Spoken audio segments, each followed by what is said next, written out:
კრისტოფერ ნოლანის ოდისეაზე, რომელიც 17 ივლისს გამოდის, ინტერესი იმდენად მაღალია, რომ კომპანია უნივერსალმა სპეციალური ჩვენებებისთვის ბილეთების გაყიდვა პრემიერამდე 1 წლით ადრე დაიწყო და რამდენიმე წუთში სრულად ამოიყიდა. გამოცემა Variety წერს, რომ 1 წლით ადრე ბილეთების გაყიდვამ გადამყიდველებს გაუხსნა ხელფეხი.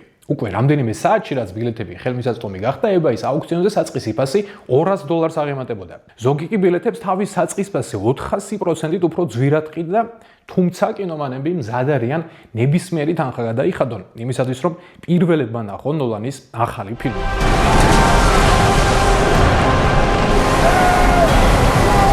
მოკლედ, ცხადია, რომ ნოლანის დამსახურებით 17 ივლისი 2026 წლის ერთ-ერთი ყველაზე დიდი კინომოვლენა იქნება. პირველ რიგში გავიხსენოთ რა არის ოდისეა და ვინ არის მისი მთავარი გმირი ოდისევსი. კრისტოფერ ნოლანის ახალი ფილმი დაფუძნებულია ჰომეროსის ცნობილ პოემაზე, იგივე სახელწოდებით ოდისეა. ის ანტიკურ საბერძნეთში სავარაუდოდ ჩვენს ერამდე მე-7 საუკუნეში შეიქმნა და მსოფლიო ლიტერატურის ფუძემდებლად მიიჩნევა. ნაწარმოების მთავარი გმირი ითაკის მეფე ოდისევსია, რომელიც ტროას 10 წლიანი ომის შემდეგ სახლში დაბრუნებას ცდილობს. ოდისევსი, რომლის როლსაც მეთ დეიმონი ასრულებს, ფიზიკურ ძალასთან ერთად გამოირჩევა სიბრძნითა და მახვილგონიურულობით. იდეა ტროას ცხენის შესახებ სწორედ მას ეკუთვნის. მითოლოგიის თანახმად ის არ არის ნახევარ ღმერთი, როგორც სხვა ბერძნული მითოლოგიის ბევრი გმირი, თუმცა მათთან ათესაური კავშირი ნამდვილად აქვს. საბედისწერო შეცდომის გამო, რომელიც ოდისევსმა დაუშვა, მისი მოგზაურობა სახლამდე მთელი 10 წელი გაგრძელდა. ამხნის განმავლობაში მას უამრავი ქარტეხილის გავლა უწევს, კარგავს ყველა თანამგზავს, 7 წლით ატყუებენ ერთ-ერთ კუნძულზე, უწევს ჩავიდეს ქვესკნელში და გზად უამრავ მითოლოგიურ არცებას გადაეყაროს. ვიდრე ოდისევსი სახლში დაბრუნებას ცდილობს, მისი სასახლე ითაკაზე ხელში ჩაიგდეს კაცებმა, რომლებიც დარწმუნებულები არიან, რომ მეფე დაიღუპა. ისინი პენელოპესგან, ოდისევსის ცოლისგან ითხოვენ, რომ მათგან ერთ-ერთი ქმარა დაირჩიოს. ერთგული პენელოპე კი, რომლის როლს ენ ჰეთეუეი ასრულებს, უამრავ ხრიგს მიმართავს, რათა ეს პროცესი როგორმე გაწელოს. პოემა საკმაოდ დახუნძურულია სიუჟეტური ხაზებით, ასე რომ საინტერესოა როგორ მოუყრის თავს ნოლანი 10 წლიან ეპიკურ მოგზაურობას ერთ ფილმში. ოდისეას გადაღებები 2025 წლის თებერვალში დაიწყო, 164 დღე გაგრძელდა და 8 აგვისტოს დასრულდა. ოდისეას გადაღებები იტალიაში, საბერძნეთში, შოტლანდიაში, ისლანდიაში, მაროკოში და დასავლეთ საჰარაში მიმდინარეობდა. როგორც ცნობილია, ფილმის ბიუჯეტი $250 მილიონი, რაც ოდისეას ნოლანის კარიერაში ყველაზე ძვირად ღირებულ ფილმად აქციოს. ამ ფილმის გადაღებებისთვის სპეციალურად ნოლანისთვის შეიქმნა ახალი 70 მმ-იანი ფირის IMAX კამერა. ამგვარად ოდისეა იქნება პირველი ფილმი, რომელიც სრულად ამ კამერით არის გადაღებული. ფილმის კომპოზიტორი ლუდვიგ გიორანსონია, მისივე დაწერილია მუსიკა ნოლანის კიდევ 2 ფილმისთვის, ტენეტსა და ოპენჰაიმერისთვის.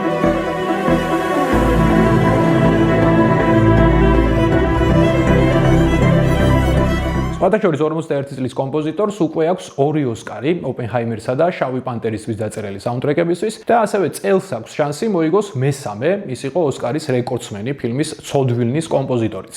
ალბათ უკვე გაიგებდით, რომ ფილმს 16 ნომინაცია აქვს ოსკარზე და პრემიის ისტორიაში გახდა პირველი ფილმი ამ რაოდენობის ნომინაციით, მანამდე რეკორდს იყოფდნენ ტიტანიკი, ლა ლა ლენდი და ყველაფერი ევას შესახებ. როგორც ნოლანის ყველა ფილმს, ოდისეასაც ზედმეტად ვარსკვლავური კასტი ყავს. მეთ დეიმონი, ტომ ჰოლანდი, ენ ჰეთეუეი, რობერტ პატინსონი, ზენდეია, შარლიზ ტერონი, ლუპიტო ნიონგო და სხვები. როგორც უკვე ვახსენე, ოდისევსის და შესაბამისად მთავარ როლს 55 წლის მეთ დეიმონი ასრულებს, ეს რეჟისორისა და მსახიობის მესამე საერთო ფილმია. აქამდე მეთი მეორეხარისხოვან როლებს თამაშობდა ნოლანის ფილმებში. კინომოყვარულები ხუმრობენ, რომ მეთ დეიმონი რატომღაც ყველა ფილმში სახლში დაბრუნებას ცდილობს და თუ მის კარიერას გადავხედავთ, ეს მართლაც ასეა. მარსიანელში ის დედამიწაზე ცდილობს დაბრუნებას, იგივე მოტივი აქვს ინტერსტელარში, ბორნის იდენტიფიკაციაში, ასევე ცდილობს გაიხსენოს ვინ არის და სახლში დაბრუნდეს და ახლა კი ოდისეა. სიმართლე გითხრათ, მე დიდად ვერ შევიყვარე დეიმონი ობიექტურობისთვის, უნდა ითქვას, რომ აქტობრივად ყველა ფილმში თითქოს ერთი პერსონაჟია, ვნახოთ, იქნებ ოდისეაში გაგვაკვიროს. ენ ჰეთეუეი, როგორც უკვე ვახსენე, ოდისევსის ერთგული ცოლის, ითაკის დედოფლის პენელოპეს როლს თამაშობს, რომელიც 20 წელი ელოდებოდა მეუღლეს, ვიდრე სახლში დაბრუნდებოდა. Promise me you will come back.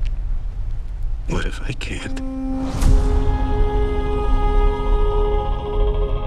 ტომ ჰოლანდი ოდისევსის შვილის ტელემაქეს როლში გვევლინება, რომელსაც ბევრი სმენია მამის საგმირო საქმეების შესახებ, თუმცა ის არასდროს უნახავს. პენელოპესთან ერთად მასაც უწევს წინააღმდეგობა გაუწიოს მომაბეზრებელ სასიძოებს, რომლებიც მათ სასახლეში დაუპატიჟებელი სტუმრები არიან. ამბობენ, რომ ეს ახალგაზრდა ვარსკვლავის ყველაზე ღრმა როლი იქნება, ვნახოთ მოიშორებს თუ არა ტომი ადამიანი ობობას იმიჯს ამ როლით.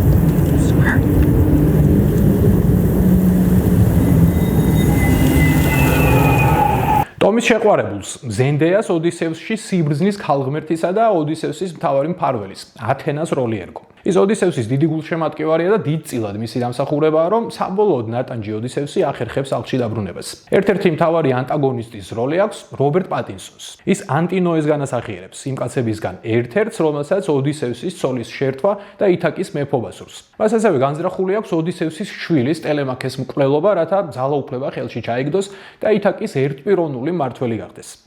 შარლიზ ტერონი ფილმში მოგვევლინება გრძნეული ქალის ცირცას როლში, რომელსაც სხვა ძალებთან ერთად ადამიანების ცხოველებად გადაქცევა შეუძლია. მის კუნძულზე ოდისევსი 1 წელს დაჰყობს.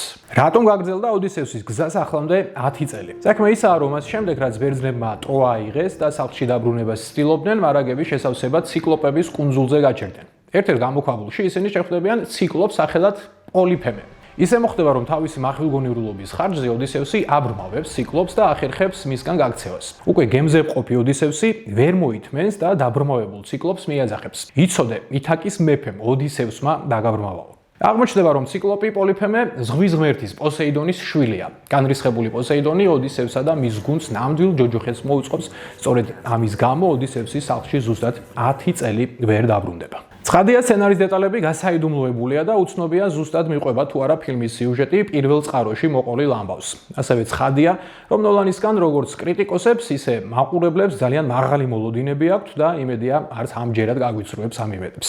17 ივლისამდე კი სანამ ფილმი გამოვა, შეგვიძლია ასევე ჰომეროსის ილიადას მიხედვით გადაღებულ ტროას ვუყუროთ, რომელიც ბევრისთვის დღემდე საყვარელ ფილმად რჩება.